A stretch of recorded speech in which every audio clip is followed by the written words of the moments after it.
Hello all welcome back to KTU CSE. ഇത് നമ്മുടെ യൂണിഫിക്കേഷൻ്റെ ഒരു പ്രോബ്ലമാണ്. Find the MGU of this one and this one.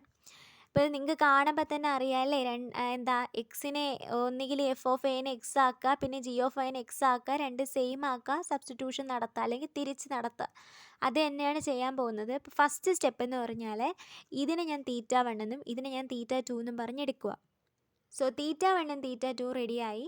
ഇനി ഞാൻ എന്ത് ചെയ്യുന്നു? സബ്സ്റ്റിറ്റ്യൂഷൻ ചെയ്യുന്നു. അതായത് ഞാൻ ചെയ്യാൻ പോകുന്നതെന്ന് പറഞ്ഞാൽ എക്സ് വരുന്നിടത്തെല്ലാം f(a) ആക്കാൻ പോവുകയാണ്.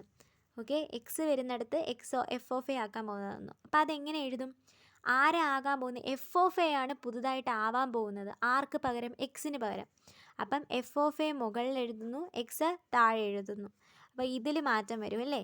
ദെൻ എന്ത് സംഭവിക്കും? θ2 എന്ന് പറയുന്നത് P(f(a), f(a) എന്നാവും.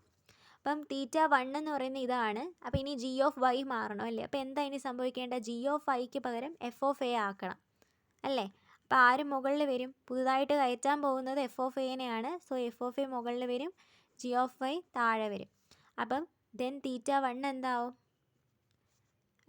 P(f(a), എന്താ f(a) എന്നാകും. സോ എന്താ θ1ഉം θ2ഉം ഈക്വൽ ആയില്ലേ? ഇത് ഈക്വൽ ആയില്ലേ? ദെൻ ഇറ്റ് ഈസ് യൂണിഫൈഡ്, അല്ലെങ്കിൽ സോ ഇറ്റ് ഈസ് യൂണിഫൈഡ് എന്നെഴുതാം. സിമ്പിൾ അല്ലേ യൂണിഫിക്കേഷൻ്റെ പ്രോബ്ലം? കുറച്ച് ലോജിക്കോടുകൂടി ചിന്തിച്ചാൽ കാര്യം പിടികിട്ടും.